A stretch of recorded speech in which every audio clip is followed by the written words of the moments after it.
This episode of Outdoor Journal Radio is brought to you in part by the Invasive Species Centre, protecting Canada's land and water from invasive species. Freedom Cruise Canada, rent the boat, own the memories. J&B Cycle and Marine, your home for all things power sports, boats, and equipment. And Sail, the ultimate destination for your outdoor adventures. Bring it in. Yeah. Welcome to the program, Outdoor Journal Radio, the podcast. I'm Angelo Viola. He is Peter Bowman. Hi. The rest of those guys are there. Wow. Yeah.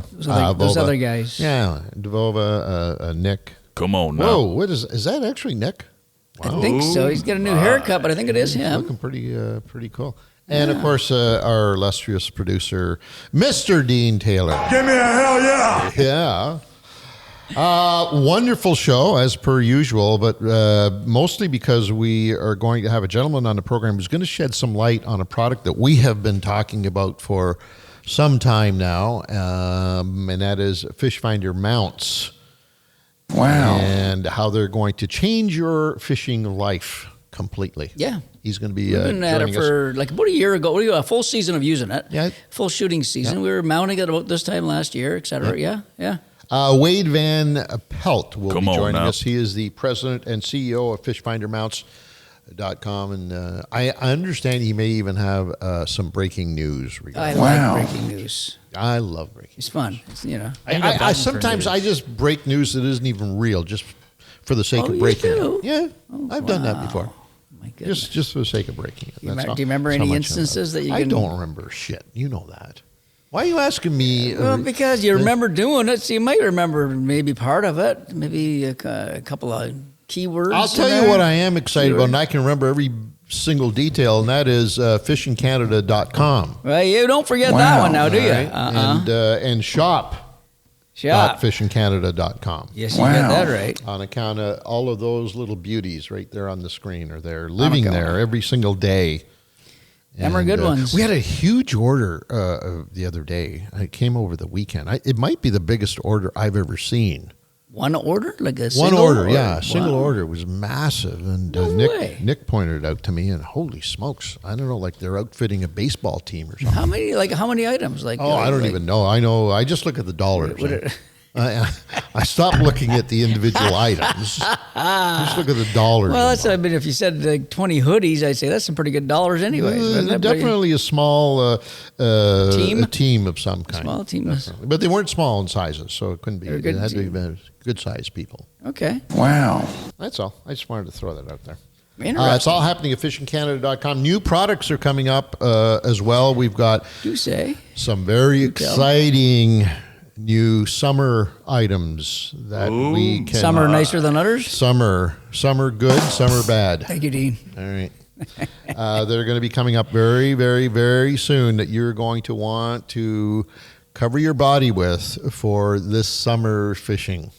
Wow. Wow. I got a feeling you're talking UV protection and stuff like that. I'm not supposed to be. Like, why are you putting me in a position to break my agreements? You just say, I am not allowed to say anything. How about VU? Maybe there's some VU stuff there. Yeah. There you go. Anyways, coming shortly. Keep an eye out on fishingcanada.com and or the store shop.fishingcanada.com. Well said. That are it. Well said. Listener feedback. Richard Kluk. Come on now. Kluk. Via Facebook, Richard Kluk. I love that name. You're listening. Kluk. I love that. Yeah, for sure. In response to Ange and Pete's episode at Nordic Point Lodge. That was a great. By the way, somebody called me yesterday. What'd they call you? I'll beat him up, buddy. He said, you guys into reruns already? And I said, what are you talking about? We just started the new season. He said, no. I'm telling you, I watch every Saturday morning on Global Television Network, and I record them all. And this Saturday was a rerun. So I said, oh, you're crazy. Tony. Oh. Tony. No, he don't I said, you're out of your mind.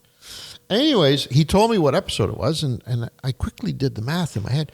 We're already into second cycle. Yes, we are.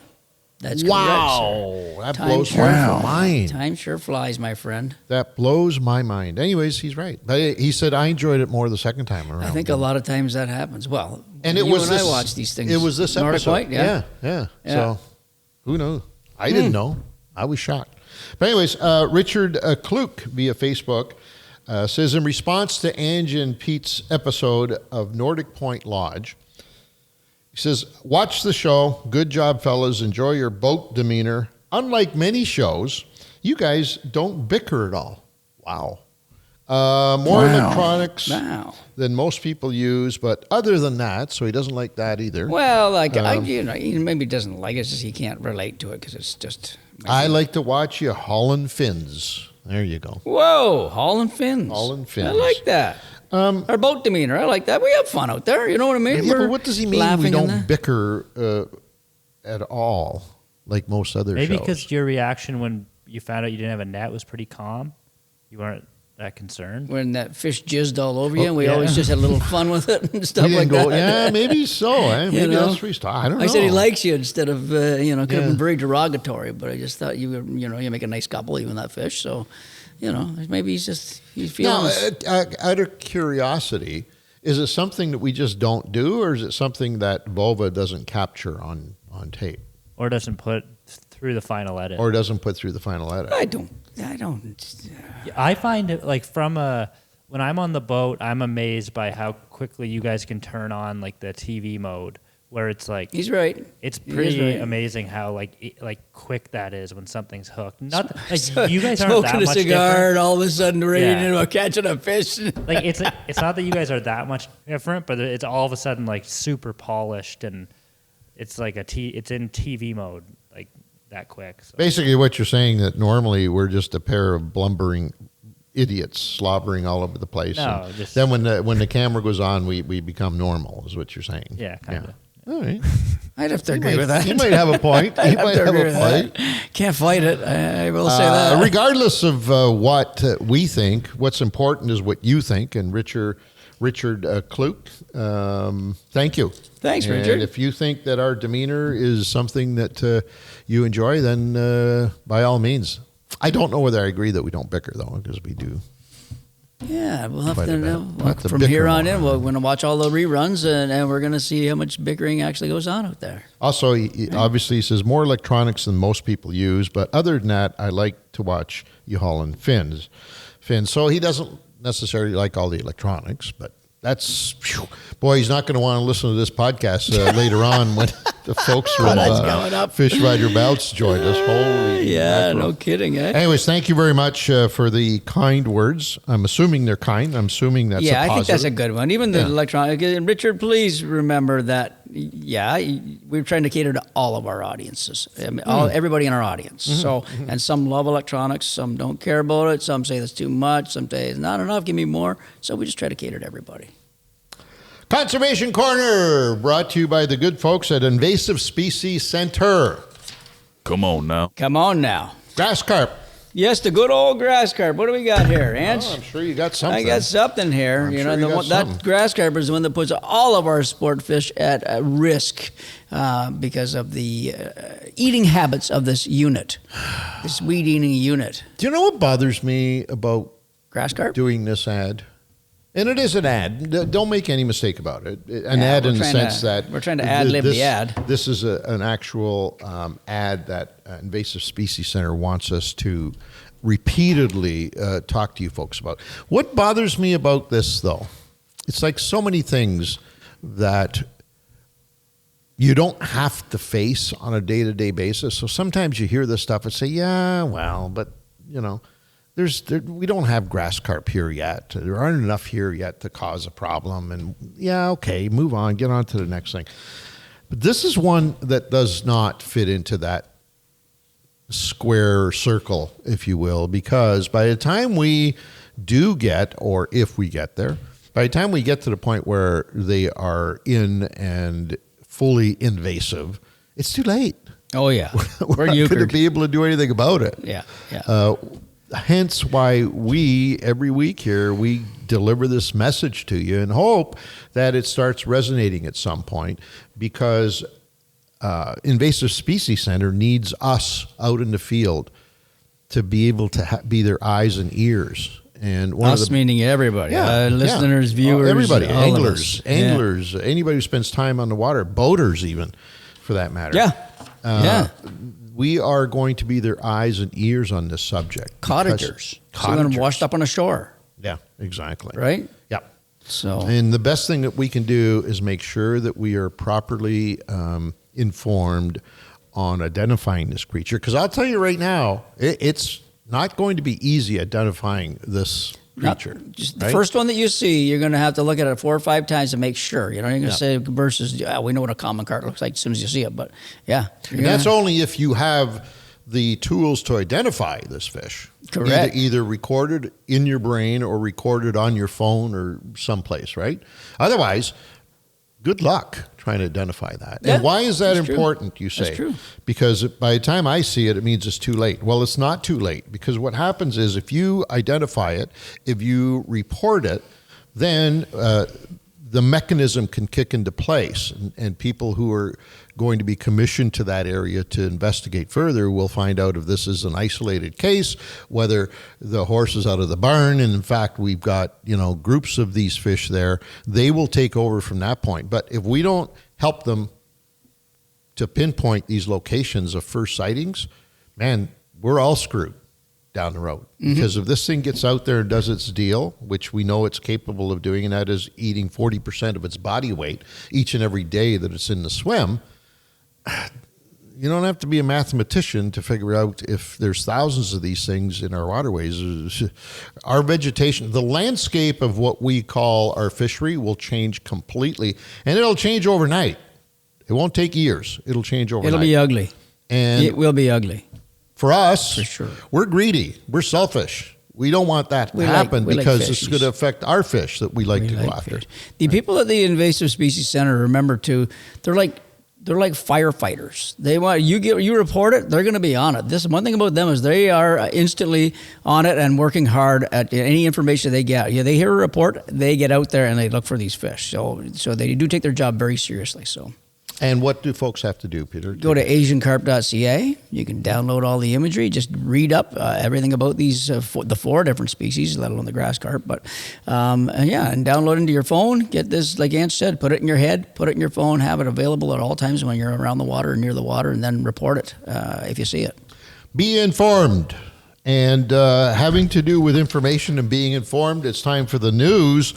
Law-breaking anglers to face big fines in Manitoba during 2025 fishing season. Brought to you by J&B, your outdoor superstore. J&B Cycle and Marine, Ontario's largest Princecraft Mercury dealer. They've been customer-oriented since 1970. Not a bad track record, let me tell you. Pretty good. Outboard motors or fully rigged Princecraft packages. They are your source for buying the goods.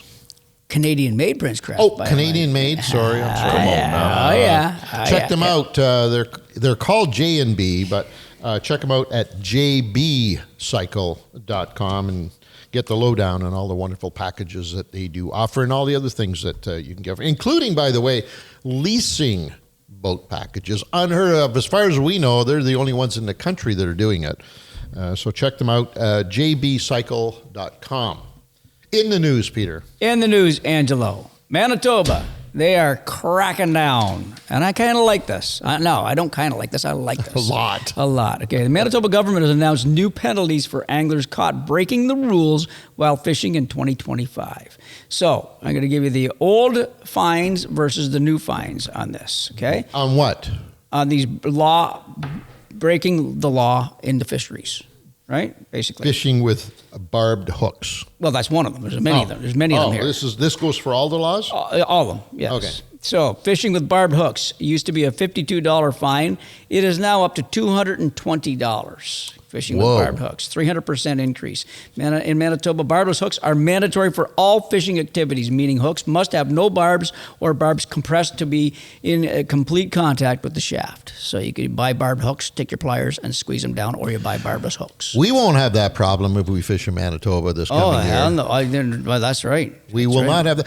You know, because you're bringing lots of cash, so you can pay for those penalties. I think, for this reason, in many reasons actually, they're one of the most progressive provinces in Canada with regards to their fishery, right? They've been barbless for forever, a long time. Forever. Like a long time. I also believe their Master Angler Awards were something spectacular. I don't know whether they still do them or not, but I think they might. Dean, do you know if they do that or not? Yeah, they do. I think they do. It really, really helps in identifying places where anglers might want to visit, right? Obviously, the people who are in the know, fishermen who are in the know, will look for that Master Angler Awards and go back several years to see where the majority of those awards come from and book a trip to there. Absolutely. Right? So. It's good information.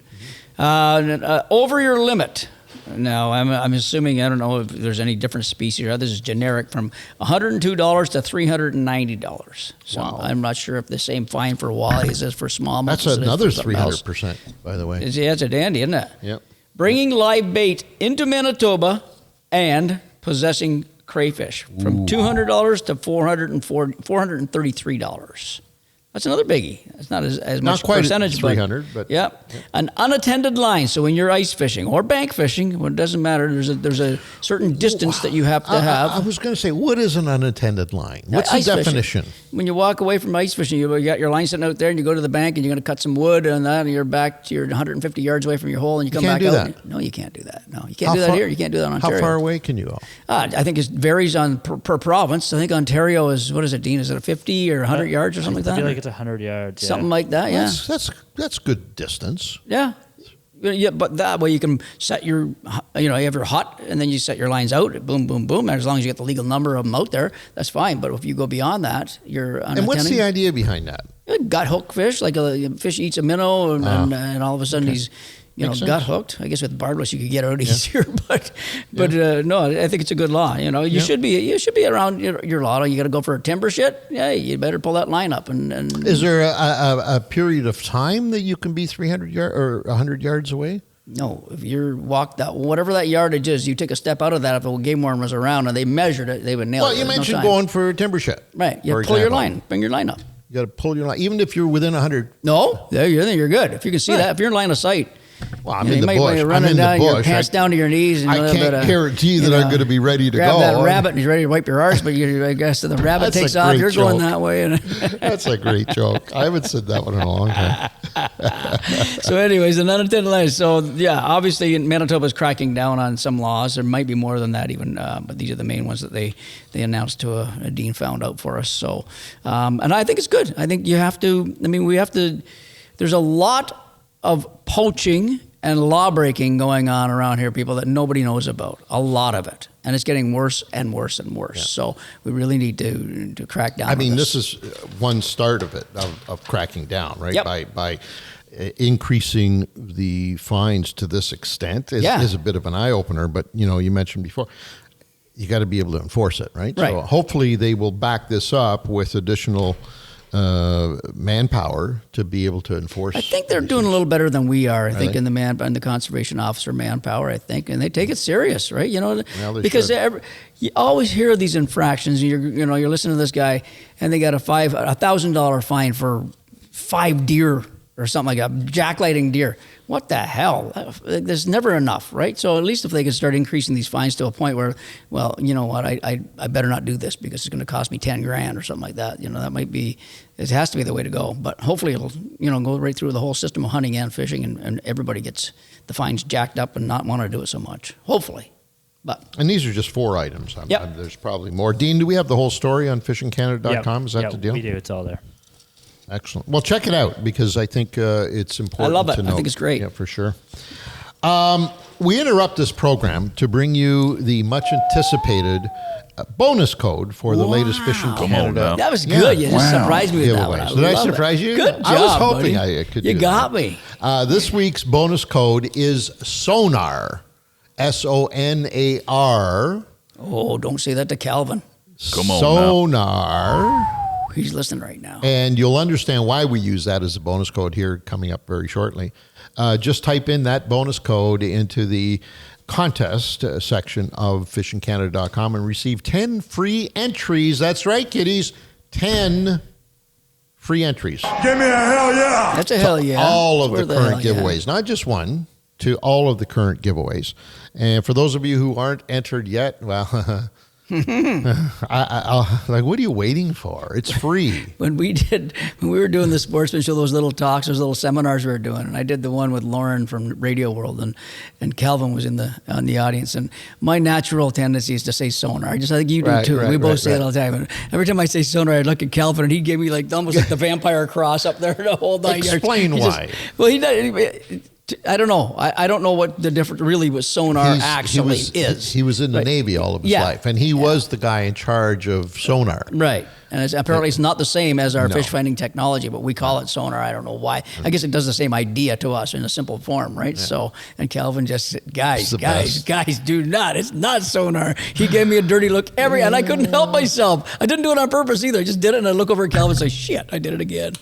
Head on over to fishingcanada.com while you are listening to the rest of this podcast, as a matter of fact, because I know if you're like me, you'll forget. By the time it's over, you'll forget the fact that there's 10 free bonus codes, bonus entries waiting for you. Just all you have to do is just enter the bonus code of sonar, and you will be up to date. Okay. Now back to the episode. Hey, come on now. Interesting. Wow. This is all straight. Yeah, don't inspect that too much. Never mind. Never mind. Okay. It's a mirror. It's a guy, because you see the conservation in the mirror, and I get didn't it. see none of it. I get it. Fan question of the week. Fan question of the week. That's why that's up there. It's brought to you by the good people at fishfindermounts.com. Fishfindermounts.com. I won't elaborate on that because coming up shortly is the man in charge, the man at the helm. The main man. Fishfindermounts.com. What do we need to do here? Fishfindermounts.com. So this is the fan question of the week. It's submitted by at James Moreland, 3899. Come on now. Via YouTube. Yes, sir. Question.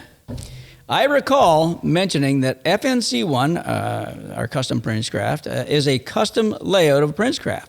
Could you explain what you have done and the benefits? I'm assuming is for ease of filming. Could you please also explain the benefits of a full windshield, a dual console, single console, and which is your favorite, and which would you choose for a personal boat if you weren't having to accommodate filming a television show? Thanks. Now, that's a good question. Is this qualifying for anything? This would qualify if he hadn't just... So he won a few weeks ago, so he can't qualify again. But he asked very nice questions, so I wanted to put him up again. I think it's a good question, yeah. So you put him up here knowing that you weren't going to give him the... we have a policy that I think you can't win more than once in a calendar year. We established that. Do our people know this? Does our listening audience know this? We said that at the start. So we've said that. So maybe James Moreland is just a good guy that just wants to give more. Hey, you know what? They used one of my questions. Maybe I'll just throw a freebie in here for it. I don't need anything out of it.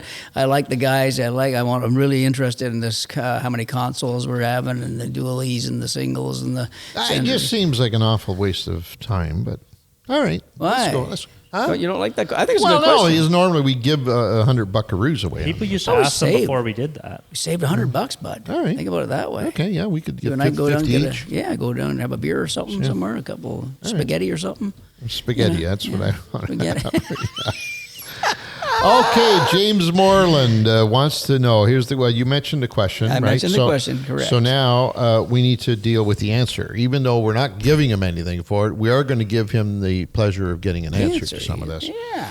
So FNC1 is, in fact, a custom Princecraft boat, and we did it for two purposes. Number one, yes, it was designed as the ultimate platform to shoot the Fishing Canada show from.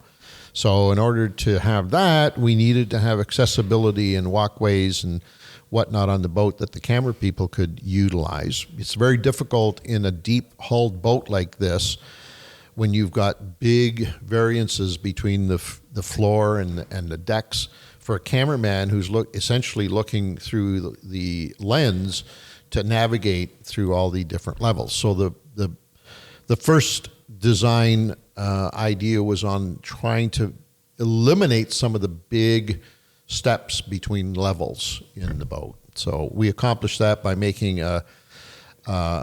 the back deck is flat and level just like the front deck is. So the camera operator doesn't have to worry about stumbling on. Although there was a flaw in the design, the seats do kind of, when you step on them the wrong way, we could have fixed that. I know we still can fix that right now. I know, but it makes it exciting for Boba. When Boba, we hear, brr, that's what it sounds like, that. Brr. We hope Boba hit the bad spot again. Yeah. Although he doesn't do it very often. No, he's good. Secondly, I'm a bit of a performance nut. I love taking, whether it's a car or a boat in this case, and pushing it to the edge of its performance peak, right? Getting it to perform the way it should perform. And that is always have it on the edge. And so by making some of the changes that we made in this boat, we kind of reconfigured the design so that we could move the fulcrum of the boat. And that the fulcrum is the center, from a weight standpoint, the center of that, so that you've got equal weight front and back of the center line. To do that, we had to obviously move a lot of stuff around because it's not something that boat manufacturers, for the most part, really think about unless they're into racing hulls. And then they optimize the performance of the design by making sure that everything is balanced properly. We did that with FNC1. So we moved the helm, we moved it back 28 inches, I believe, Pete. Oh, God. I can't remember from that. where it How was. many years it was. Yeah. So by moving it back 28 inches, we were able to find the perfect balance between front and back of the boat. Then we also did the same thing from a lateral standpoint. So we moved it from north, let's call it north to south, nose to tail, moved the cockpit back for that balance. And then we also moved it into the middle to offset weight differences from side to side. So when the boat is fully operational, running properly with everything at the weight distribution within the boat is perfect, that boat is just beautifully balanced. And it's not just about the speed, it's performance in terms of economy for quite fuel, nice. right? When you're driving that thing, you first off, you're saying this is aluminum. You don't realize it, a nice little 1 foot chop, just like it runs as good or better than any fiberglass boat you're ridden in. You know what I mean? So performs really well. But he missed out a couple things. He said a dual console, a full windshield, dual console, single console. That's a center console in FNC1, and he forgot to mention a tiller boat, no console. You know what I mean? Right. So there's a bunch of different choices, and that's very individual. You know how many people? Yes and no. I'm gonna have to argue about that one. I think dual console for a fishing boat, I think it's almost a must if you fish under adverse conditions. Mm. Right? It's the most popular. Yeah. There's no doubt about it. Yeah. You know what I mean? And dual console as opposed to walk-through windshield is also a must. So in the perfect scenario from what he's saying here, the winner would be, for my preference, would be dual console. Mm-hmm. And not a walk-through windshield. Yeah, me too. That single console thing, you got to think you're going to have a passenger every now and then in your boat, right? And it's not, I don't know where James Moreland's been fishing, but if he's fishing anywhere to where we fish, it's always windy nowadays. Always. And the wind is, you're not worried about the wind hitting you, you're worried about the waves hitting you. Because I don't care how big your boat is, it's going to be some splashback. The wind is in the wrong direction. And that second console will definitely keep you drier. It's not going to keep you dry, but it's going to keep you drier than if you have no console. Because if you have no console in front there, man, you are in for a shit kicking of water. That's for sure. So that's the nice difference there. Is you got a nice console, the little glove box in front of you to put your phone in and your stuff in there and all that. That second console is pretty handy. So yeah, I think it's a must personally. But what do you think of the tiller boats, the big tiller boats? No console. I mean, but that's a whole different ballgame, right? That's wet. That's one wet ass boat. That's for sure. one wet ass boat, and generally a guide boat, I would think. Generally, and the interest the thing about a guide boat is that you want as much of the hull opened and accessible for your clients as you possibly can. When you start putting in windshields and consoles, whether they're windshield attached to a console or just separate, it just takes sucks up room. Sucks up room. You don't have it. So in the case of a guide boat, I would think that definitely the open concept would be the way to go. Anything beyond that, I can't see it. If you were like stuck on largemouth and walleye, I think, and muskie, like maybe. I think a big tiller boat like that. Prince Craft makes us 19-footer. It's rated for a 90. Be a pretty damn nice boat if you had it set up right with all your electronics and all that. So I don't know. If you're fishing by yourself, for the most part, It would be a beast. That would be a beast. But It's got a then nice platform. You know what I mean? why do you need all that room? Other than the fact that you want to be at the back of the boat when you're doing that kind of fishing. Exactly. When you're driving, when you're back trolling, when you're speed trolling and all that kind of stuff. So trolling is really nicely done with the tiller boat. And, it's just, again, it comes down to a personal thing too, right? Yeah. So, yeah. Hopefully we've answered your question, James. It is subjective. There's no doubt about it. And the windshield boat would be the driest of all. Yep. That would be for sure the reason guys run these big boats with the windshield full walkthrough. They're the driest by far of all three. All right, this next segment brought to you by Sail. That's SAIL. Your home for all good things outdoors, fishing, hunting, camping. It doesn't matter. If you do it outdoors, Sail is the place to start your adventure, your journey. I like the way you spell that. That's good. I'm glad they don't have a huge word. Imagine if they had a huge name, very difficult name, you'd be in trouble. 4 letters, that's boat on max. That's good. I start we tap out after that, don't we? Boat 5, I start losing it. But Sail, the outdoor store, if you don't have one near you, it's too bad because it really is an adventure just going in and immersing yourself in all that goodness called outdoors. If you don't, just go to sail.ca. That's sail.ca and check them out. They've got sales on at sale all the time. They've got one on right now on some select items up to 60% off. I think I got that right. Pretty good deal. You did get that right. You did that. You done good, kid. All right. Now our main segment, our special guest, his name is Wade Van Pelt. He is president and CEO of FishfinderMounts.com. Finally, we get a chance to talk to the man. Welcome to the program, Wade. Angelo. How's Peter? Good to see you guys. You Thanks too, for buddy. having me on today. You too. You're looking good. You're looking good with the big logo on there, buddy. Have we not had FishfinderMounts.com on a podcast yet? Nope. Wow. No. Wait. We talk about it. Wow. We talk about it every week. You better get me on, boys. Well, get me on. Yeah, well overdue. It's a game changer. I know. So, first of all, I have to tell you, since we started working with you and mentioning this thing, we've just been inundated with questions because people sometimes think that you guys are into the actual electronics part of the business. And we have to quickly tell them that, no, everything but. And it's pretty much everything but, because I just went on your site again to see what the updates look like, just refresh my memory. And I got to tell you, congratulations on, because as you know, we told you enough times, the site was a little difficult to work with at the beginning, but man, is it ever nice now. Congratulations. Yeah, it looks so good. Thank you. It was a bit of a scary labor for us doing that because I was the one that created the initial websites for us. And so this is sort of a migration away from Wade doing everything in regard to the website to somebody else doing it. So it's kind of like, letting go of your baby a bit, right? Yeah. Yeah, but it looks great. Great job. Looks good. It's easy to navigate. You can, all of the little buttons take you directly to what you're looking for. Whereas before it was a little bit confusing, obviously. But and there's even a wizard on there, Angelo. There's a wizard there where you can just click on it and it just kind of guides you to where you should go for your application. So fantastic. Yeah, that helps a lot. Stuff like that helps a lot. So, first question that I have to ask you on a personal level is what prompted this? What motivated you to start this company? It started in 2015. Maybe you can kind of walk us through that. That's a heavy question, guys. I hope you have all day. We do. We're good. It was like back in 2012 is when we, Alex, my best best friend and business partner now too. Like I'd gone through some family issues, and I'd also gone through some work issues, both.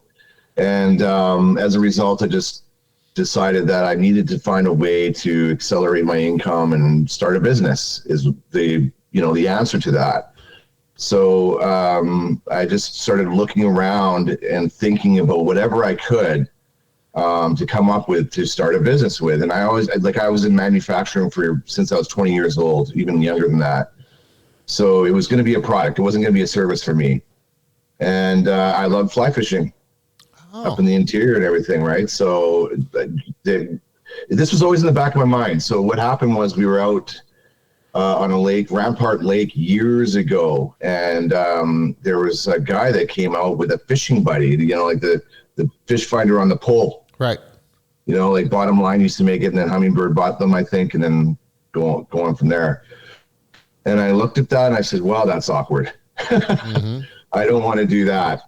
So this was always in the back of my mind. And so when I was going through this time later on in the future, in 2011, 2012, in that area, I came up with the idea of like this again, like I should be able to put any fish finder conveniently onto my float tube. That's where we started. And so Alex and I started working on it. And we're very good at what we do when we come up with things and ideas. Like we usually just nail it. Now, is your background in machining? That's what I was going to ask. Are you and/or him? Alex's background is he's a red steel machinist. Okay. But myself, I've always been in. I started from the very ground up, so electronics, soldering, and assembly, and all of that, and then just worked my way up into upper management, and ultimately, I'm the highest management you can get in my company. It comes at a cost, doesn't it? Yeah, it does. Like anyone that wants to start a business, it has got to be a labor of love and passion. So the first thing that people say when they see your product, I'm going to say probably 100% of the folks who see the product before they use it, just when they look at it, is that, man, the machining on this. Yeah, it looks so polished. It looks like it's been around for 1,000 years. Everything is so perfectly machined. And that's a trademark that you're going to probably take with you forever. Oh, yeah. We've had so many customers compliment us on that. And we have a lot of customers like, we're all men here. We're fishermen, right? Okay. Right.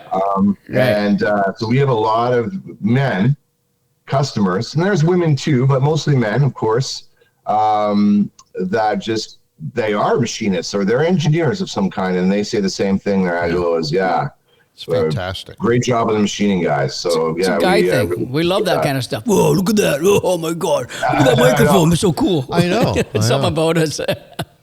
But hey, it goes, and not only does the stuff look good for people listening, the stuff works so well. I mean, it's perfect for the situations, Thank right? you. So anybody listening to this that has no idea what we're talking about, well, shame on you. You haven't been watching and listening to this program for sure for a while. What Wade and the rest of his company do, they make all of the wonderful gadgetry that you can imagine to help deploy and use your electronics. Most electronics companies, well, no, I'll say all of them right now, certainly the top group, and certainly Garmin, which is at the top of the heap, they focus so much on the technology that they're developing every day in terms of locating fish, finding fish, staying on top of fish. They don't spend any time on all of the accessories, we'll call them, on how to actually make what they're currently building more effective. And that's what Wade and his group do, probably as well, maybe better than anybody else on the planet right now. And that is they make the poles and the framework to hold the transducers, to hold the screens. Every boat, serious angler's boat now has got multi-screens, so it was very difficult trying to figure out how to mount the various screens onto the deck of a boat. These guys have made it simple. And not just, and people are thinking, okay, but you got to consider every type of boat, from what Wade was talking about, a tube to a canoe to a kayak to a bass boat to a walleye boat to all these different, boats, pontoon boat. You know, they got something for everything. So you have to think that the Garmin is putting together a fish finding unit, a transducer, and a head unit. Okay, there you go, guys. Have at her. You can do it. Well, you know what? Sometimes you got to change things around. So. Mm-hmm. That's right. The truth is, like, the manufacturers, like, for whatever reason, they don't focus on mounting like we do. We're the specialists. They just say, okay, put it on your transom of your boat, like for conventional transducers, and put this on your trolling motor when it comes to your forward-facing sonar. They're calling it a lot nowadays, or your live sonar or live scope. I use the term live sonar because it's a generic, term I've come up with, rather than a company's term. It's a generic term that covers it all, right? Yep. But the problem with a trolling motor, as you guys know, is you might be using spot lock, and you've got your cables running down that pole, that shaft of your trolling motor, your Minn Kota or whatever it may be, and then suddenly you put it on spot lock, the motor is going all over the place. Good luck with your cables. Well, good luck and good luck on staying on that fish, right? Yeah, that's it. Exactly. That's the problem. Yeah. That's the problem. And you've changed all of that. In one move, you've kind of changed, you revolutionized that whole concept of being able to spot lock. Now, I dare say that if spot lock, or whatever term you want to use, and that is when you use your electric motor to stay on a particular location, the motor has to work to kind of keep you there, right?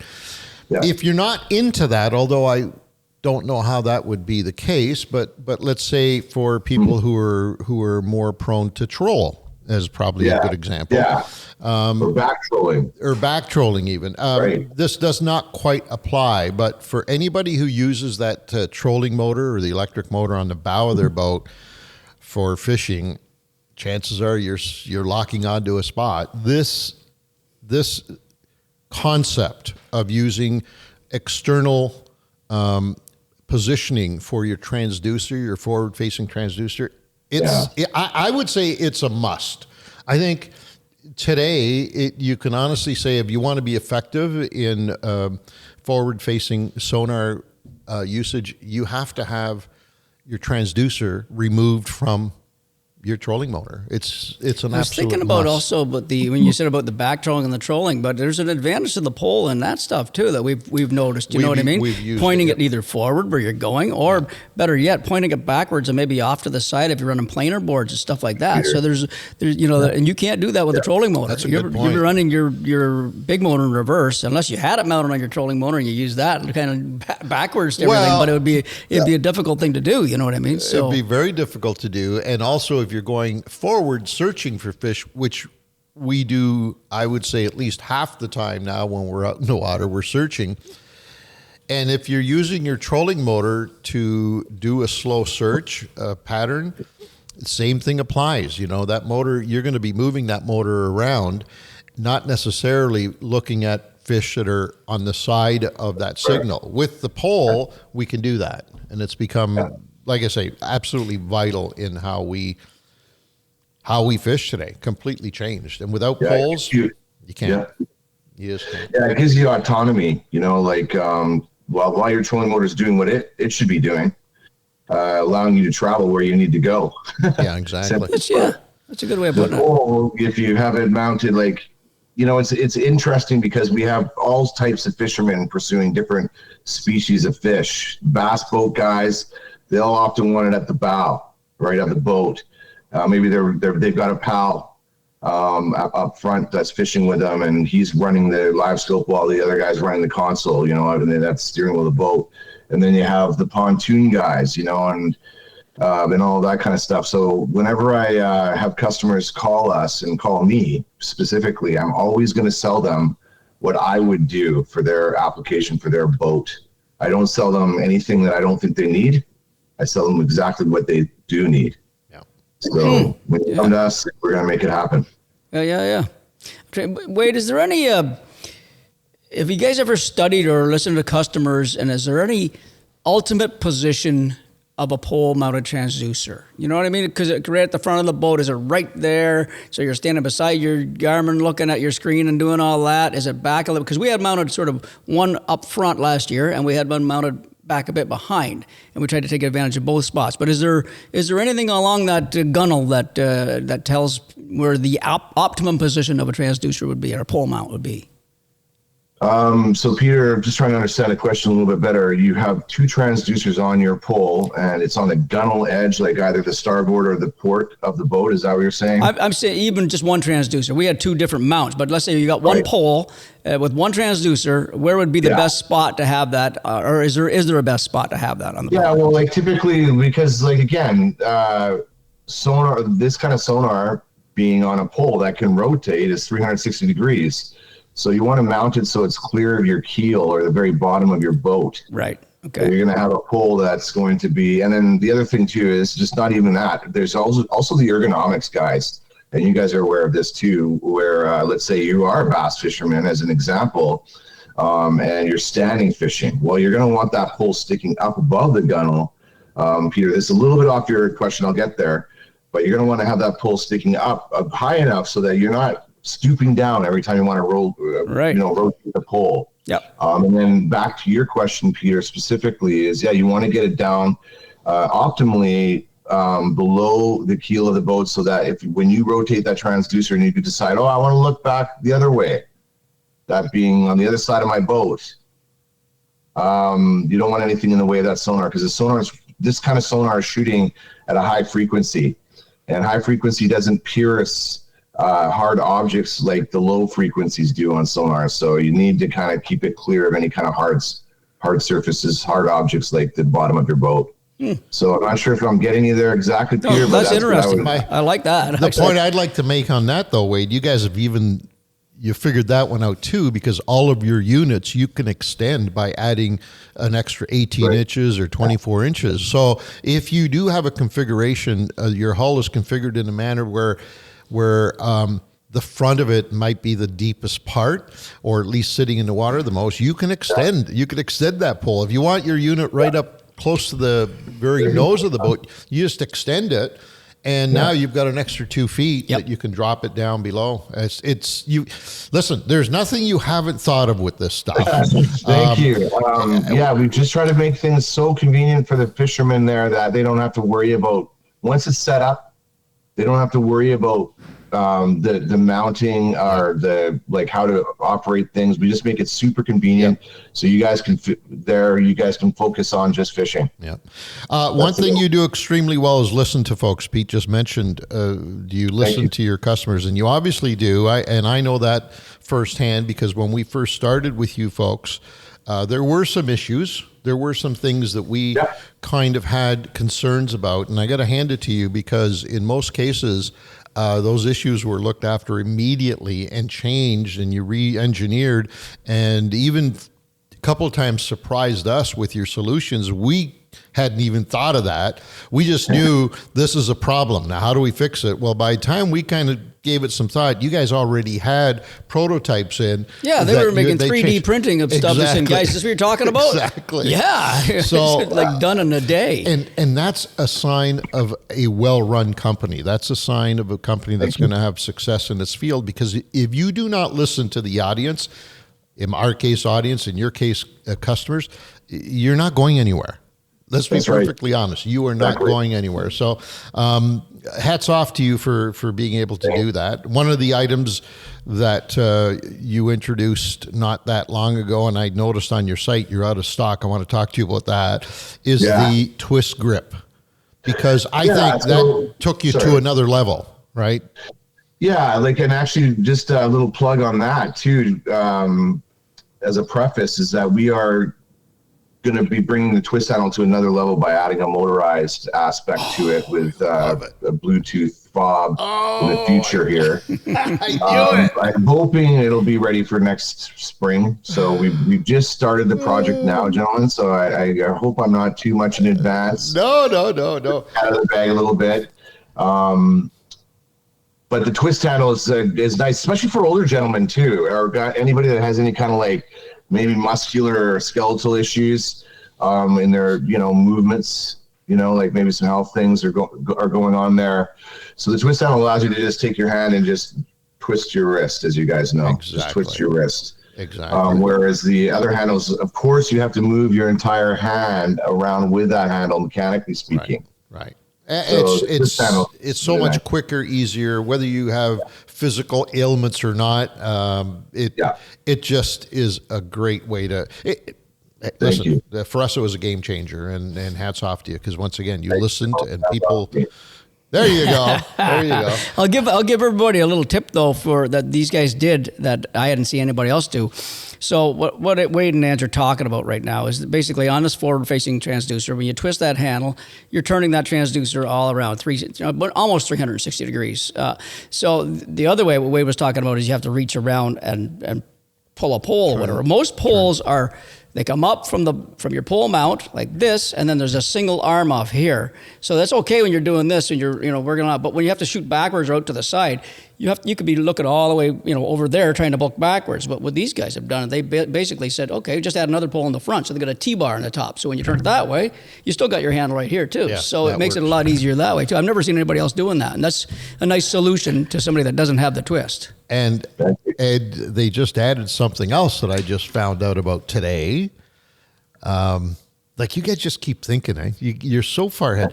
So when you're going to move, or when you're trailering the boat and you're going to lift the pole up. Yep. Right. First of all, that clamp is revolutionary. Yep. But and then you have to push the pole down and lock it up into position. Yep. Yeah. Solution for that too. They now have one of those additional little sticks that you could just push down on the stick and lift the shaft up. You don't have to pull up and down on the shaft anymore. Oh, nice. It's cool. Is that recent? Because I hadn't seen it before. Yeah, it is. It is recent. I can't really put a number on when we actually did that, guys. But That's great. It's more recent.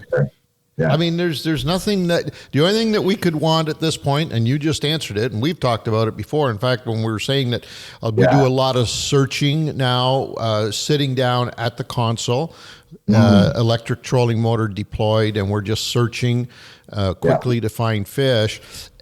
We've said for a while now, boy, wouldn't it be nice if we had a fob that we could actually turn that pole from the seated position in our boat, and we could just turn? Oh, you just answered that question for us. And that's what we want to do for you guys, and for all of our customers out there that really want that feature, is provide that, like you're at the console, but you have your sonar up at the bow, but you're back, mid detent in the boat. So, but you want to be rotating your sonar while you're moving. Right now, when you're, like a lot of our pontoon boat guys, the deck pontoon boat guys, I say install it near your console where you're driving. So that way, as you're moving around, you can actually operate. If you're just one guy, you guys are often on the boat together, so you have each other to rely on. But if you're just one guy out there, you're going to want that manual mount right close at hand. Exactly. But yeah, wouldn't it be nice, Angelo? Wouldn't it be nice? It's going to be glorious, as they say. Yeah. That's the one thing that's one of the advantages we've taken that we've used on a trolling motor mount, is when we're sitting back in the seats and you drop the trolling motor in, we use the remote to do that. We do that. But if you could do it with your pole separate than that, you don't have to have your trolling motor down to worry about damaging it or anything like that. And then it makes a lot of sense. Yeah. And let me ask you, gentlemen, a question back from here is that, would you prefer a fob application, or like there's foot pedals out there too? A lot of the companies I noticed, they go ahead. Fob, because then you're not locked into any particular position. You have the fob hanging around your neck. Yeah. Doesn't matter whether you're at the back of the boat doing something, wherever you are, you just click left and right, and boom, you're done. See, I'd be greedy and say both. Well, because when you're fishing and your hands on, you got to do that fob. You're casting, you're doing like this. So if you had both, and then you could do everything covered that way. Very greedy, Peter. Very greedy. So you mentioned pontoon boats as just one of the usage for these things, but I almost think that people that fish out of canoes and or kayaks and or inflatables, I think that they could actually get even more benefit out of fish finder mounts than we do on our big rig, because you're limited, your mobility is limited. There's all kinds of factors that come into play. If I'm in a kayak or a canoe, wouldn't it be nice to be able to just turn that transducer around with my wrist rather than have to juggle it all over the place? You're bang on there. Bang on there. The kayak guys, like, I mean, and then also, like, if you don't have incredible balance or great balance in a kayak, you're really stuck in one spot the whole time, you know, in that kind of a watercraft. So you're right, Angelo, like, it's just way more practical to have a twist handle application if you can. So, you were going to ask about the stock factor there, were you, Angelo, on the twist handle? If I can change gears a bit. Go ahead. We've been perfecting it, to be like completely honest with everybody. Yeah. And we've got it to that point now, but as we've been making them, and we've been doing them in small batches just to make sure that, you know, the quality control and what we're doing and how we're doing it is just bang on. So right now we're in between batches here, so we're going to be back in stock here in about 3 or so weeks. I was going to say, you better hurry up, right? You're running into the busiest time of year for most of us. Season coming up, boys. I actually saw that twist handle on the weekend. It was on In Fisherman, and I don't know if it was the In Fisherman's boat or if it was John Bondi's boat. It was Bondi's boat maybe, or something. But they were on the St. Clair or Detroit River, and they had the twist handle. I thought, hey, I know that unit, but it was, and it worked good for them. They were spotting fish. I know. Yeah. I have to ask you this question mostly for personal reasons. From the time we first met to now, you must have noticed an incredible, interest level in your products. Because quite honestly, when we first saw them, we thought, what the hell is this stuff? What is this all about? Like, there was very little known about it out there. Now it seems like everybody's talking about it. So you guys have got to be inundated with consumer interest at this point. You know, a big shout out to Fishing Canada there, Angelo. You guys have been a big help for us. Thank you. Getting the word out there. And, you know, we've had a lot of customers that like, I just stumbled across you by Googling, you know, I didn't know you guys existed. And we've had that. And that's sort of been, you know, like the guerrilla marketing tactics that I've employed, like just very small company when we started, you know, just doing everything ourselves, you know, just finding ways to get it started. And then customers have been telling people, their friends, their family, hey, get fishfindermounts.com. So, you know, thanks again for all that you guys do for us. Really appreciate you guys. It's been a labor of love, my friend. Trust me on that one. And it's by Canada, by Canadian. And now, of all things, right? By Canadian. Made in Canada, boys. Yeah. Made in Canada. Yeah. You're in the steel business in a sense, because all your products are metal. Any worries about this whole tariff thing? Is it going to affect your business potentially? It hasn't affected us at all. The tariffs have been really focused on large volume commodities. Okay. If you look through the tariff schedule, which I've done personally multiple times, unfortunately, Trump keeps changing his mind about everything. That makes it difficult for people, right? I understand what, you know, he might be trying to do, but he hasn't been doing it maybe in the most efficient way for the rest of us. Right. But no tariffs on fishfindermounts.com. If our U.S. customers, which are really the mainstay and primary group of customers for us, if we take them geographically, no concerns about tariffs crossing the border there and everything. Good. Perfect. Good. The forward-facing sonar obviously has been in the news in the fishing industry this past 12 months quite a bit. Not all of it positive. Any concerns of this technology? Possible banning or limiting forward-facing sonar at all? Yeah. I have mixed emotions about it too, because, you know, I've been fishing since I was a kid, like you guys, you know, like my dad brought me up in a canoe, right? We'd go to lakes and camp in tents of all things. You know, do you remember tents, guys? Oh yeah. And we just had the little canoe, and my dad would be paddling, and I'd be in the front of the boat holding my rod, just can't wait, right? But then, you know, so then when I was working, you know, obviously established the company, and we're selling our products to let's focus on crappie fishermen specifically. Crappie tend to, you know, gravitate to what they call brush piles. or objects within water. And so once you find that object, you're likely to find a very large pile of crappie hovering about it. And then suddenly now with forward-facing sonar, as they're also calling it, that there's a reason why that's starting to come out, I believe, that terminology. It's still live sonar, by the way, I would call it as well, guys. But, for sure. Now guys can see if there's crappie there or not. And suddenly guys that would catch 6 fish a day now are catching 30 fish a day. And that is very obviously tough on the resource itself. Right. So, I would being someone that loves just the outdoors and everything that God's given us on this earth, especially fishing, I would just caution everyone to, practice like limits, like set some civilized goals about what you're going to catch and keep if you're going to do that. Well, as we move into our 40th television season coming up in 2026, we've resurrected one of our original slogans with the Fishing Canada show, because if it ever made sense, I mean, it made sense in the 80s when we first came up with it, but if it ever made sense, this is the period where it makes sense, and that is catch your limit, but limit your catch.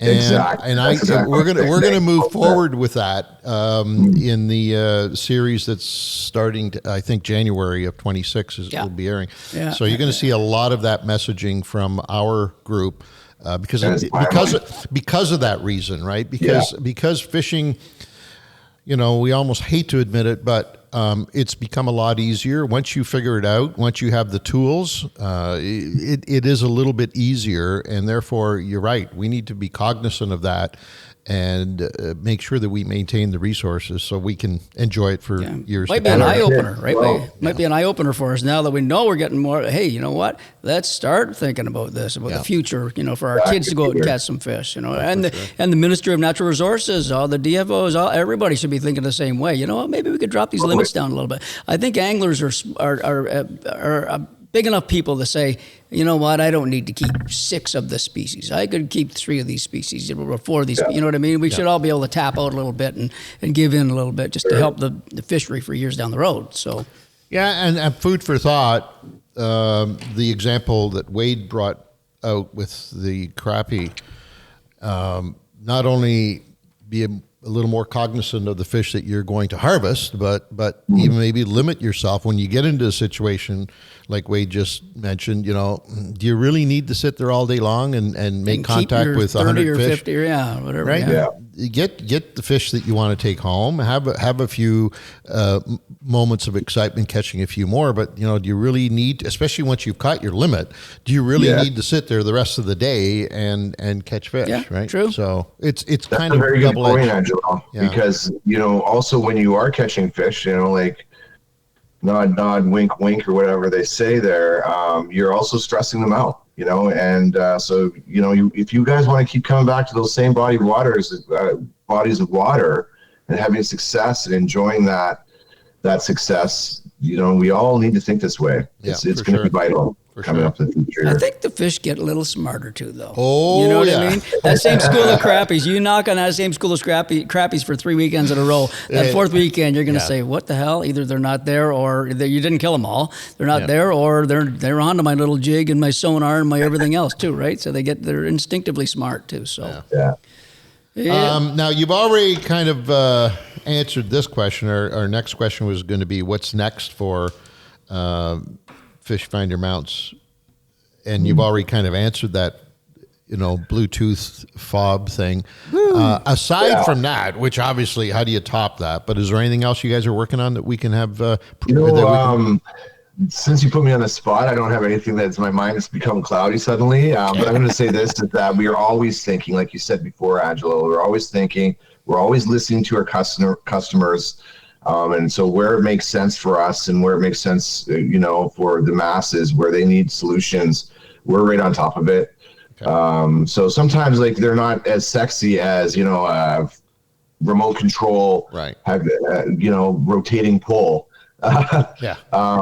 Sometimes it's just as simple as, I need a bracket coming off my pontoon boat, on the deck, so that long run of pull that's coming up from the rail all the way down to that water is further stabilized. Doesn't sound that sexy, but it's vital or necessary for all of our customers and fishermen there. So we're always thinking, always coming up with new things all the time. So what's your favorite item that you've used so far from fishfindermounts.com? There's no question about it. It's the twister. Twist handle, yeah.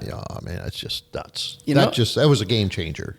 One thing that doesn't get talked about, won't get talked about a lot, and Wade, kudos to you guys, is because we do a lot of, not just our big boat, we do a lot of fly-in fishing, but there's all little aluminum boats. So you guys are really thinking about the portability of stuff like that. That's but true. The one item in particular is that double clamp mount. Is that ever nice? That thing is, there's nothing else like it on the market that holds, the only thing that holds the transducer pole up and down. Because otherwise they twist, they turn, they bend, they burn out. That thing is amazing, buddy. That is so good. Thank you. Yeah, when we did that one, that was a cool project because we started out just assuming, we'll get a sort of a C clamp, really is what it is, right? If you think about the generic term of it and form factor. So we're just like, let's put a C clamp on a boat, and then but you find, okay, well the boat's material is very thin and the both side is angled, and you start running across those issues, and then we, shout out to my boys there, by the way, Alex Caldwell and Stephen Vansfall, who's like right there with me side by side, coming up with these wonderful solutions. They're also there in the Fish Finder Mount. It's not just me; it's them as well.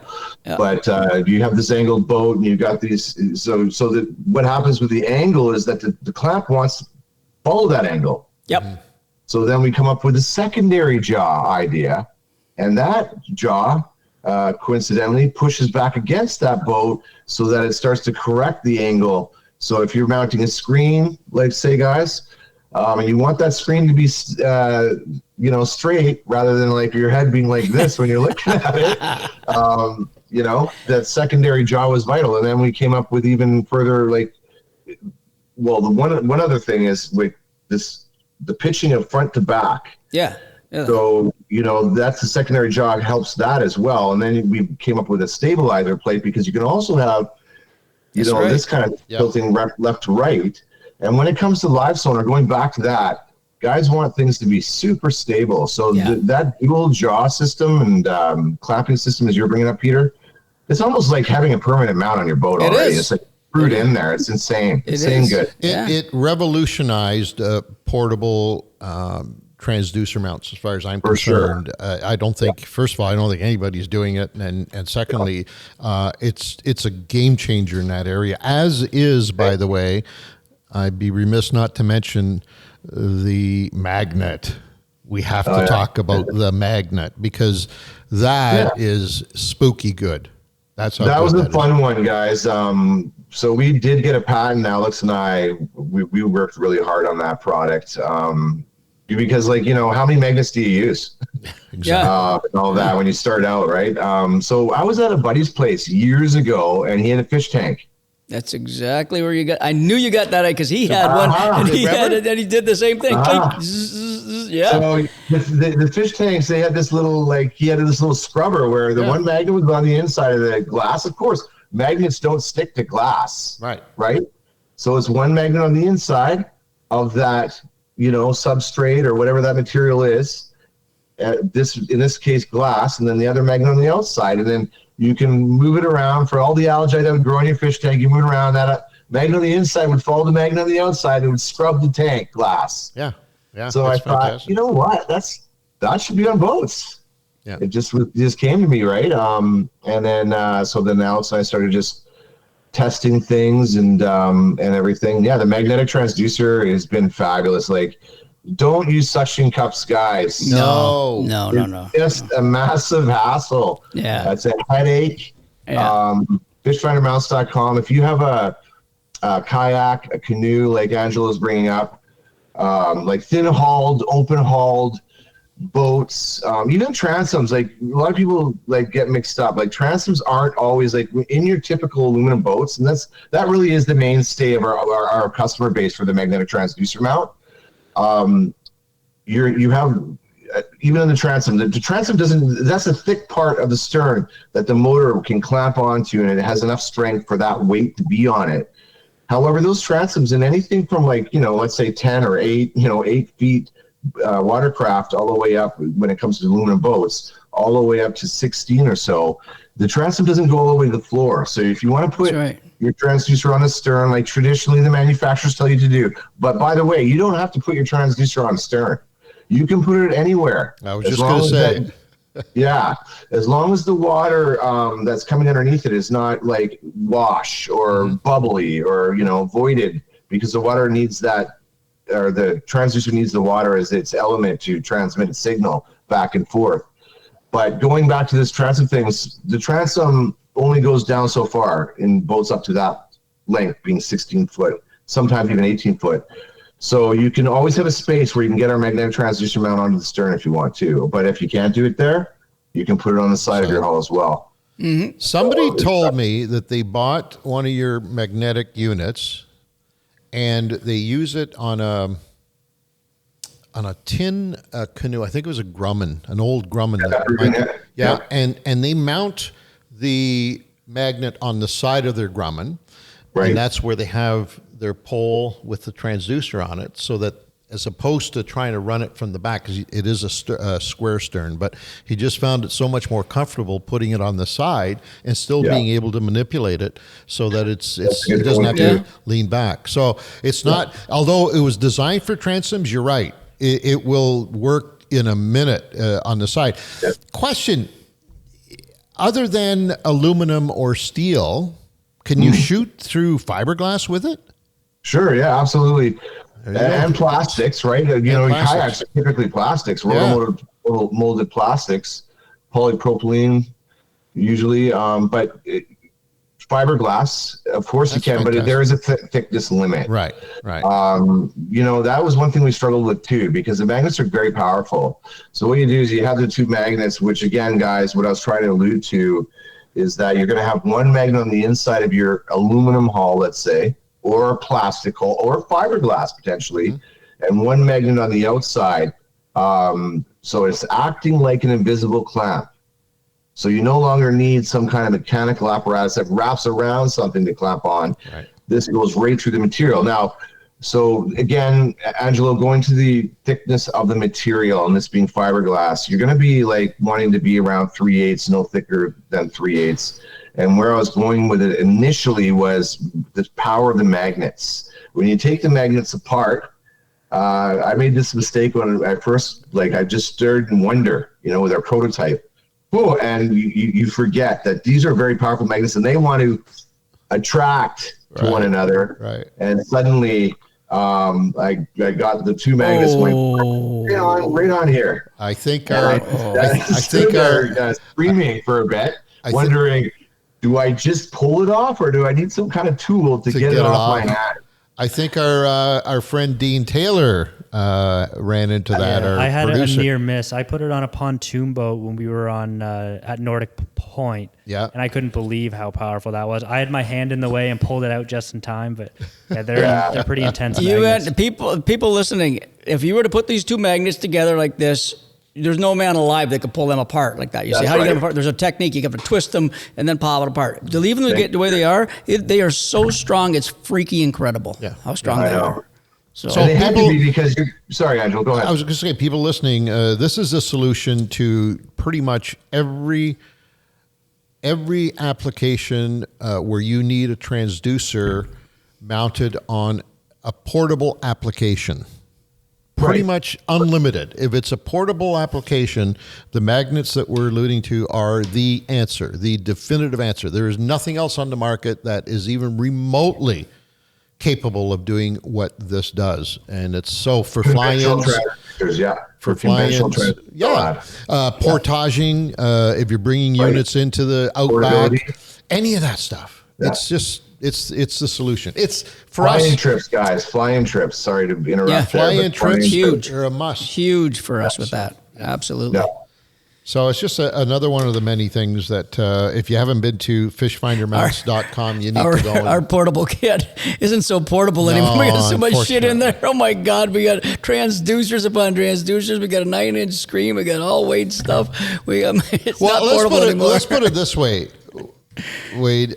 When we go into a fly-in now, we probably, short of having multiple screens per transducer, I'll say maybe we don't. Sometimes we have a couple, but in most cases, short of multiple screens, we have all the capabilities on an Outback trip that we do on FNC1 or any one of our other boats. Oh yeah, and we carry it all in one bag. And it's all due to your products, all due to what you built. Because before we struggled, I got to tell you, fly-in trips were always fun, but we would go in knowing that we were going to be limited. Limited in weight. Yeah. Right. And everything. Yeah. And then they say, we have fish finders on the boats, guys, and then they get there and it's the cheapest, crappiest shit from 10 years ago. Yeah. That doesn't even give you a good signal. And so it's like, wow. And now we know when we go into a little Outback fly-in trip, we're going to have the same technology at our fingertips as we have when we're here in home base. So it's changed our lives completely. And anybody listening that loves technology, that loves fishing with technology, if you don't have this product somewhere in your arsenal, you're missing out on the full capabilities that the technology, whether it doesn't matter what brand the technology is, but you're just missing out on being able to use it to its fullest extent, because this stuff is, I keep saying it, is a game changer. And hats off to you, man. And you mentioned that earlier in the show, Angelo, if I may cut in quickly, the portability. So the funny thing is like when you're transiting or your courier is getting your product and you're buying boxes to package your product in, coincidentally, the two things work together. Like, you're going to have airplanes or trucks carrying your product. So having major long poles wasn't the best idea. No. So we came up with this to answer both issues. So from a manufacturing practical standpoint, and the other from, if you're an ice fisherman, right? Or if you're on a fly-in trip, can you have a giant pole and a small little pole jumper water plane, water landing plane, or, whatever kind of vehicle.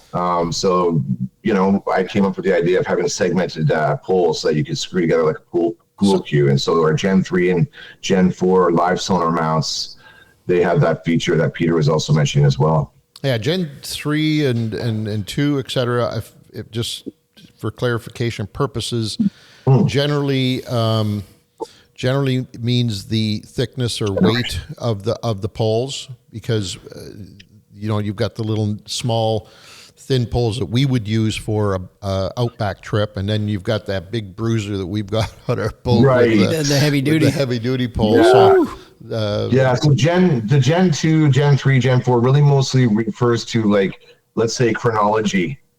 A time frame when we brought these products out, and then we brought out, Gen 2 and Gen 3, they're index pin systems, and so there is a slop factor in, like play, if you will, the your receiver block and your beam going through and all of that. So you have to have some kind of screw to try to take that out because of the machining process and everything. But the Gen, so that's what I'm saying. Not to get long-winded here, is that's more of a time thing.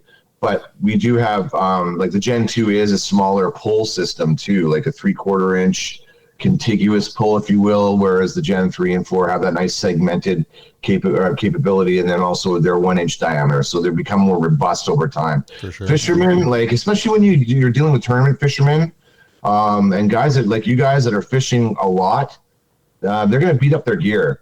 So that was part of the other thing. And then also, Angelo, what you're talking about, the big bruiser mount that you have there, that's the heavy duty. Yeah. We don't call that any generation. That's a heavy duty product. And, when we went from the Gen 3 to the Gen 4, the Gen 4 is really based around that heavy duty concept of that vise. We go from a receiver block, and the reason why I call it that is like a truck, your truck hitch. It's a receiver hitch. Right.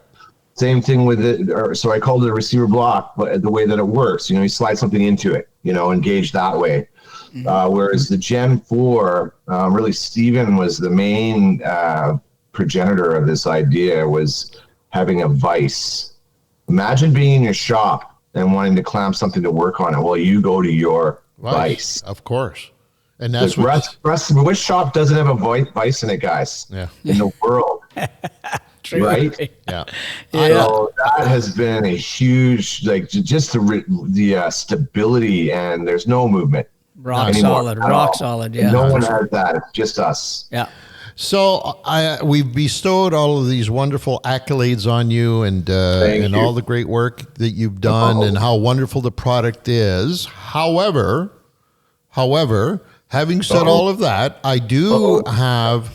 It's not a complaint, but if I have an idea that you should look into, and that is, some of these guys, you mentioned tournament anglers, you mentioned, pros, you mentioned guys.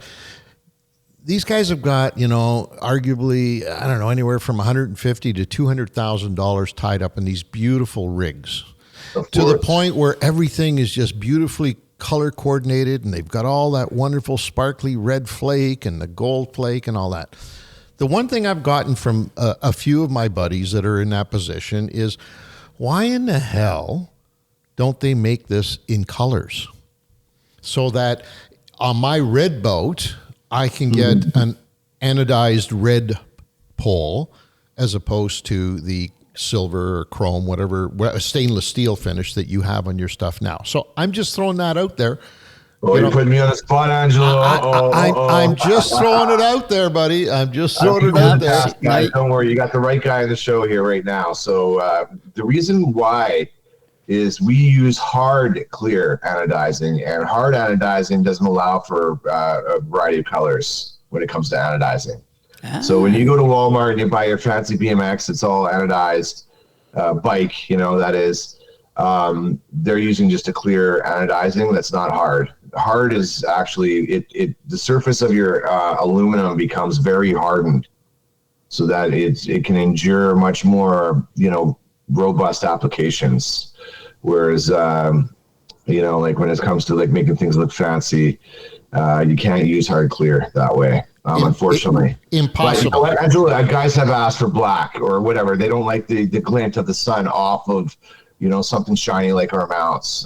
But, I really think it's more important myself. And I'm the guy where the buck stops with in this company, that it's tough as nails to endure whatever it can be. And some guys do actually coat our mounts. I've seen guys spray them or whatever and coat them themselves. So. Oh, okay. Never thought of that. I guess that's a solution. But at the end of the day, I think that's great because, first of all, the explanation you just gave us, I knew that already, as you guys have told us before. But also it makes it very distinctive looking. And you can tell a fish finder mount from just about any place else by the finish on it. Something about brushed aluminum, brushed stainless. Again, it's a guy thing. You just look at it and say, I like that. That's so cool. You know what I mean? Checker plate, diamond plate, whatever you call it. It's like, that's so freaking cool. So, anything that we should talk about in terms of specials? Anything going on the site that you can alert our viewers to maybe key in on? Well, Angelo, and Peter, I have to say I've been remiss we want to have a product up there for Fishing Canada there. We're working on that together. So we've been a little bit remiss on getting that done because we only have limited resources. We're a small company. And right now when it's open water season and it's buzzing, our customers come, obviously first. You guys are customers too. But yeah, our Gen 4 is on sale, and you'd have to look around the site, guys. I just don't have anything off the top of my head, but please go to fishfindermounts.com if you're listening to this, guys. And just I'm a guy that puts a library of solutions in his head as he goes through life. And, you start out in your dad's shop with your dad following around as a little kid, what are you doing, Dad? And that does that, this does that. Okay. So I've never left that. That's never left my, my mental state in my life. And Alex and Steve are like this too. So when we go and we see something new that could solve a problem, it may not be any problem we have now today, but we keep it in our mind because like, oh, that was cool. Whatever problem that one solved, keep that in mind, because if we come to that problem, we want that. We need that. That's a great way of solving that problem. So that's a long-winded way of saying I'm not quite sure. I'm sorry. Hey, I got one more for you. I got one more for you, Wade. Yeah. You're the only company that I've ever seen, but the company name has .com in the name. Yeah. Normally, was that a big decision? How did you come up to that idea? Like, I was torn a little bit with that because of the generic feel of it. Like people like Rail Plaza or something flashy. Yeah. I had, I could have done that too. But like when we started out, what makes a company run is money. Yeah, right. So we need customers, and I'm pretty good on the computer and the web. So I just really thought that maybe when we were small, the best way to serve ourselves is just say fishfindermounts.com, and be like, because you got a lot of elderly fellows out there like myself that maybe they're not the best on computers, but everybody knows from the .com, right? Right? So fishfindermounts.com. Type that in my computer, I'll get there to fishfindermounts.com. It's true. It's brilliant when you think of it. So, and we were lucky that sorry, Angelo, this is almost done here. That property, that digital property, or that URL still existed and it was open and nobody ever wanted it or. No, it's brilliant. It's brilliant. I think it's absolutely. Really Alex just saying, why don't we just, because we started out as float tube fanatics because we were focused on that small inflatable market at the very beginning to get into what we do. And then as we grew and we started doing mounts for aluminum boats and canoes and kayaks and all that stuff too, it was really more Alex, I think, that kind of was like, hey, let's call it just simply fishfindermounts.com. And that's what we are now today. It's brilliant. Cool. Absolutely. Hats off to you for that. Yeah. We do have to get going, but I want to just throw this out on the table for all of us. I would like to, because we haven't done justice to the individual products as far as I'm concerned. What I'd like to do in the future, and Dean, mostly to you, I think in the future when we schedule the boys on the show, we should key in on one or two products and have them here and have them there.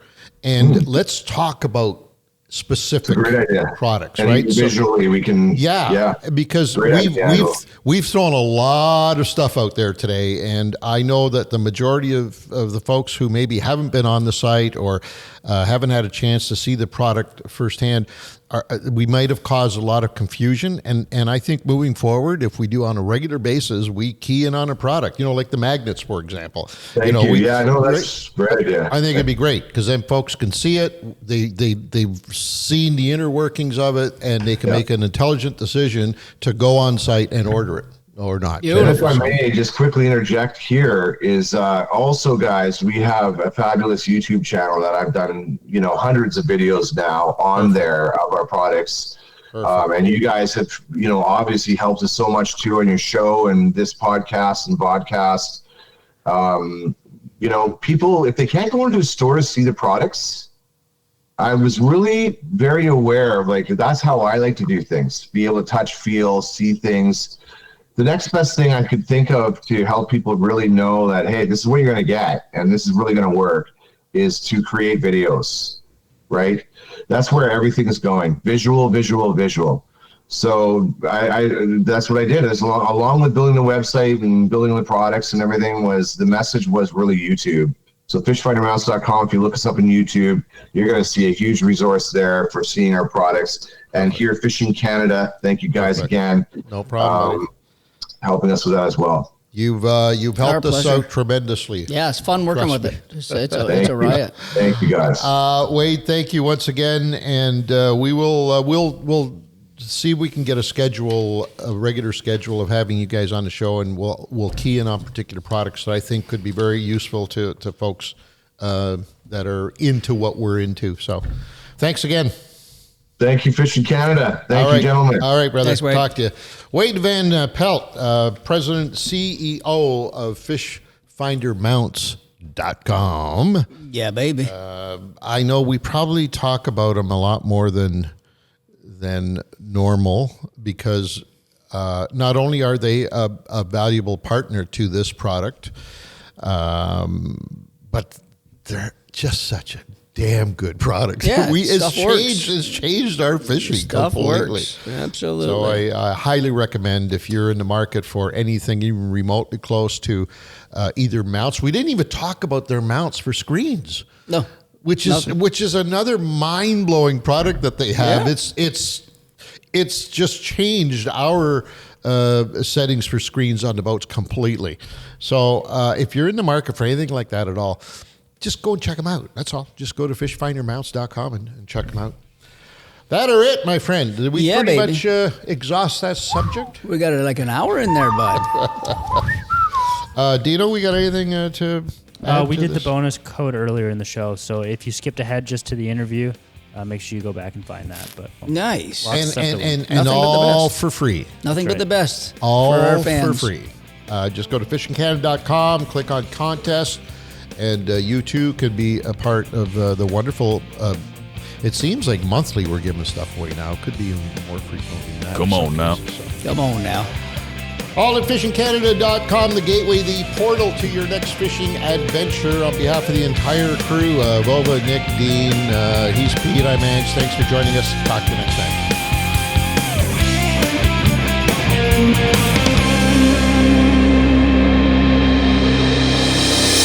This episode of Outdoor Journal Radio has been brought to you in part by the Invasive Species Centre, protecting Canada's land and water from invasive species. Freedom Cruise Canada, rent the boat, own the memories. J&B Cycle and Marine, your home for all things power sports, boats, and equipment. And Sail, the ultimate destination for your outdoor adventures.